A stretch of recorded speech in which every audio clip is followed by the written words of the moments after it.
Hello, sir. Um, this is a video submission for the second review of operating systems under Dr. Abdul Qadir. I am Nikhil John, 17BEC1092, and I'll be presenting first the first review presentation that we had shown you earlier, and following that, we will show what we've implemented in the project so far. So, our project was basically to create a custom-made Unix-based shell, and we plan to make the shell and implement certain features. So we had shown you this PPT as part of review 1, and we discussed a few features. As part of review 2, we are ready with some basic features, and we will be showing that following the presentation of this PPT. So we'll be using a few features used in Bash, and for now we have some basic input-output functionalities, and what our goal was, our shell would be able to run programs, support file redirection pipes, and the use of running programs in the background. And so basically why we wanted to pursue this was, already terminals are pretty powerful, so we wanted to add a little bit of enhancements to already pre-existent terminals, and that is why we took up this project, trying to understand the functioning of a terminal from the root, like right from the back. And basically this was our goal in making the project, and this is how we split it. So in review 2, we are ready with a few basic functions of our shell, and following that in review 3, we plan to implement a little more deeper and more complicated features like file organizing based on file extensions, terminate zombie state threads, and additional certain shell commands. So we plan to work on this and submit it for our third review. For our second review, we will be displaying certain features that we've implemented so far, and this is the references. So following this now, each of us will present certain features that we've already implemented. Thank you. Hi, this is Ashutosh, 17BEC 1022 from VIT Chennai. This is the project review 2 of operating systems course under Professor Abdul Qadir. The first part of writing an operating system is to write a bootloader in 16-bit assembly. Bootloader is a piece of program that runs before any operating system is running. It is used to boot the other operating systems. Usually, each operating system has a set of bootloaders specific for it. Among most famous is GNU Grub. GNU stands for Grand Unified Bootloader Package from the GNU project for Unix-like systems. We will use GNU Grub to load a kernel because it supports a multi-boot of many operating systems. So first of all, let us look into the requirements that we need. First is a GNU Linux. Second is the assembler. Third, we will have the JCC, which is a GNU compiler collection, a C compiler. Next, we need Zorigzo, a package that creates, loads, manipulates ISO 966 file system images. Next, we will need a grub mkrescue. This makes a grub rescue image. This package internally calls the Zorigzo functionality to build an ISO image. And last, we need a QEMU, which is an emulator to boot a kernel in virtual machine without rebooting the main system.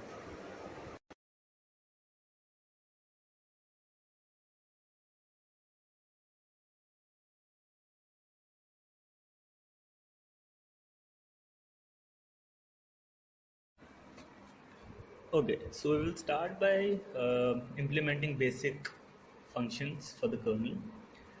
So before that, we have to write kernel from scratch, and we have to print something on the screen. So we have a VGA, Visual Graphics Array, a hardware system that controls the display. So first we need a multi-boot loader file that instructs the grub to load it.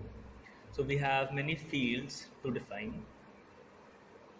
So first we'll write a gas assembly code for the information. So for this we'll make a boot.s file. So here we will set the magic number, the flags, the checksum, the multi-boot.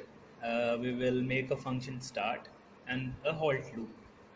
So we have defined a stack of size 1024 bytes and managed by stack bottom and stack top identifiers. Then in start function, we are storing the current stack pointer and calling the main function of the kernel. So as you know, every process consists of different sections such as data, BSS, RO data, and text. So for this, we will make a linker.ld file. So this section requires memory to store them. This memory size is provided by the linker image file. Each memory is aligned with the size of each block. It mostly requires to link all the object files together to form a final kernel image. So linker.ld file will provide sections, different memory blocks. So we have a text section, we have the read only data section, and BSS section. Next, we need to configure the file that instruct the grub to load menu with the associated image file. So next we will make a kernel.h file where we will implement all the basic commands. We will make a function for the color. We will provide two colors for starting of the implementation. So here we are using a 16-bit VGA buffer. On my machine, the VGA address starts at 0xB8000 and 32-bit starts at 0xa0000. An unassigned 16-bit type terminal buffer pointer that points to VGA address. It has 8 into 16 pixel font size. So for writing the code, we will make the kernel.c file where we will make a VGA entry, a VGA buffer, where we will provide each letter of the hello world statement by indexing every VGA buffer into the letter of the hello world. So the value returned by VGA entry function is the uint16 type with highlighting the character to print it with color. The value is stored in the buffer to display the characters on a screen. First, let's point our pointer VGA buffer to VGA address 0xB8000. So after all these files, we will have to make a run.sh file where we will compile the source and we will run this file on the terminal. So after running the file, the QEMU virtual terminal will open, and here we can see on the QEMU window, hello world is printed. As you can see, it is an overhead to assign each and every value to VGA buffer. So we can write a function for that. We can print out string on a screen. For the next implementations, we have keyboard implementation, we have basic GUI implementation, we have tic-tac-toe, and other high-level implementations we can provide on our modified kernel. Thank you. Hello, sir. Hope you're doing well. I am Nikhil John, registration number 17BEC1092, and I will be explaining my part of the project. So the feature that I'll be explaining is we've implemented a keyboard functionality for our custom terminal, and what this does is basically we take inputs from the user and display it onto a certain VGA that we have, and we have for this functions we had a lot of helper files basically, like to load different functions. A couple of those like you can see utils.c where you can get the length of a string, digit count, etc. Like we have a lot of functions like this. I won't be explaining those because anyway Ashutosh has explained some of them in the previous video. I'll be explaining the 3 key files that we've used in our project. And so basically what we're doing is, first in keyboard.h, that is a file here, we have defined keyboard port as 0x60. So we actually found this out that we can give this port for this port number will receive instructions like depending on input or output. And what we do is we read keystrokes from the user and then display them on the screen. So here we've defined each keyboard port with its corresponding key press, the keystroke, and we've given a key code for it. So key A as this, key B for all the keys on the keyboard, most of them. alphabets, numbers, then brackets, special characters. Um, we've given all of them a certain key code. Now what this does is this over here, what we've defined, after this is pressed, this key code is checked, and in char.c over here, the key code is passed, and it is matched to its corresponding ASCII character via this function called get ASCII character. So what we do is basically from the keystroke we get the key code, and we pass the key code to this function get ASCII char, and we are returned with the corresponding ASCII value of that key code. So these are the ones we'll be implementing. It's just a very basic keyboard functionality that we've worked on, and the main code that which combines everything that we've run for this function is kernel.c. This contains most of the functions that we will be using to run this. So basically, first we define the VGA, the background of our output space. We've given white and blue, and here you can change the buffer size. We've given our own sizes, but since it's custom terminal, you can change values and forecolor back color. Then after that, we have a certain print functionality functions for different types of printing required. So we have print new line, which just prints a new line. We have print char, as in if you're printing a character, print string, and print int. So right now we will not be using print string much, because we are anyway printing only a character or a digit, and we'll be also using print line for when we hit the enter key. Now these two functions, inb and outb. These functions, basically what they do is inb receives the specific port from receives the byte from the specific port, and it returns that, and outb sends a byte to a specific port. So here we see that inb has a return value, whereas outb is a void function, because outb doesn't return anything. It just sends the byte to the specific port. But here we return a specific port from a byte received in inb. So that's why inb has a return type, whereas outb is void. And get input key code is what I talked about earlier. From keyboard.h, we pass the keystroke, and we receive the corresponding key code for that, and then we pass it to in the next function over here. So we first check if the key code is key enter, then we directly go and print a new line. Else we check that we get the ASCII character of that key code, and we print the character that was given to us. So this is basically how we worked with this. I will now show the functionality of our keyboard.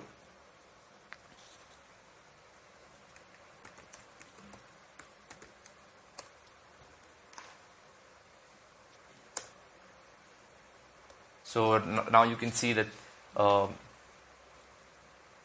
this is our VGA that we'll be displaying our output on. The keyboard is a little sensitive. I will just type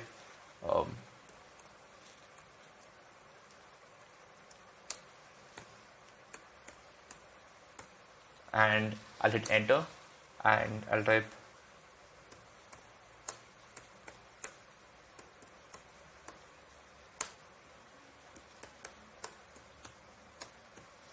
So this is basically a keyboard functionality, and I can also show where you enter brackets and digits. You can enter 7798, just any digit. So we take most of the characters, \m. So this is basically a keyboard functionality that we worked on. So this is what we've implemented here so far for the keyboard functionality of Review 2. Thank you.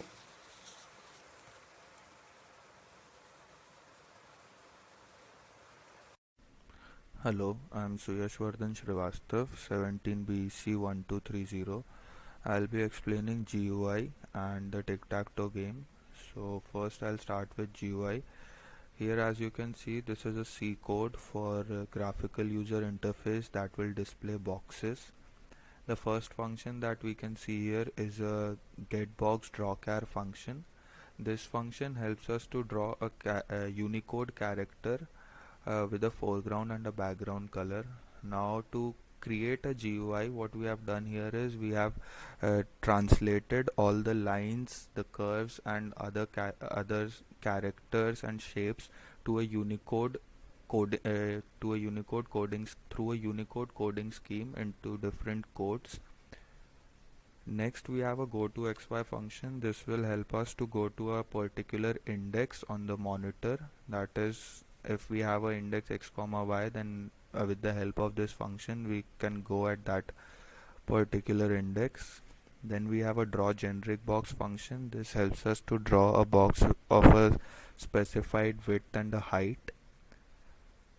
As we can see inside this function, we have this part of the code which will help us to draw top left box character. That is, top left part of the box will be formed with the help of this part of the code. Similarly, top top part of the box will be formed by this part of the code. So this entire function will help us to form different sides of the box, that is the top right side of the box, the left and right sides of the box, the bottom left part of the box, the bottom part of the box, and the bottom right part of the box. Next we have a draw box function. This function will help us to create the box and orient it at a particular position on our monitor. Next we have a fill box function. This function will help us to fill the boxes with different colors. So that was all for our GUI creation. Now I'll show you the simulation.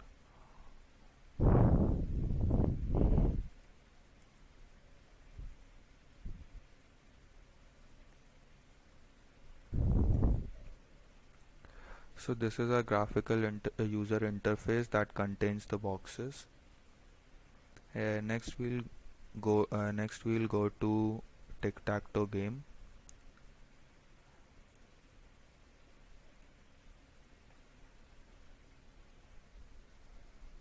So here, as you can see, we have given player 1 a bright red color and player 2 a bright blue color. So whenever they'll occupy a particular cell in our tic-tac-toe grid, so that particular cell will be filled by the color of the player. Next we have a update cell function. This function helps us to update the cell about presence of a particular player. So if player 1 occupies a cell, then that cell needs to be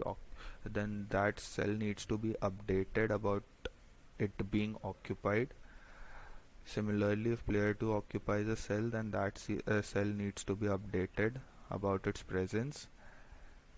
So this function helps us to do that. Next we have a draw game board function. This function helps us to draw the game board and take care of any other discrepancies. That is, if we try to occupy a already occupied box, then it warns us about it. If player 1 tries to move before player and not giving a chance to player 2, then all those discrepancies are taken care by this part of the code.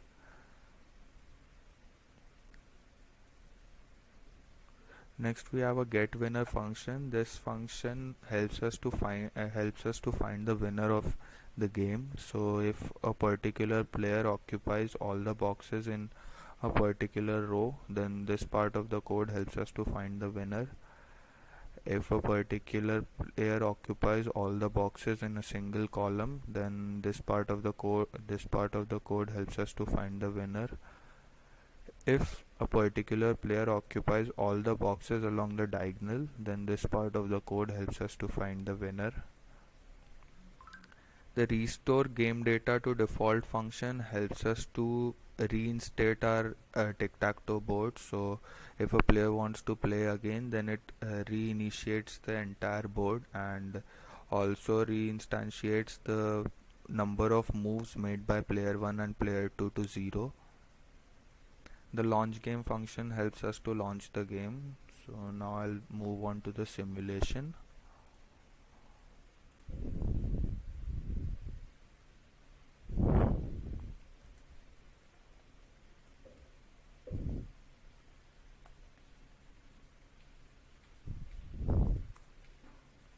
Now I'll play and show you.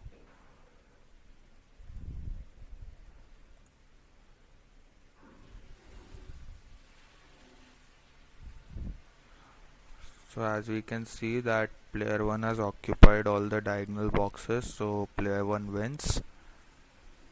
If we try to again occupy a occupied cell, then it gives an error that cell is already selected. So that was all from my side. Thank you.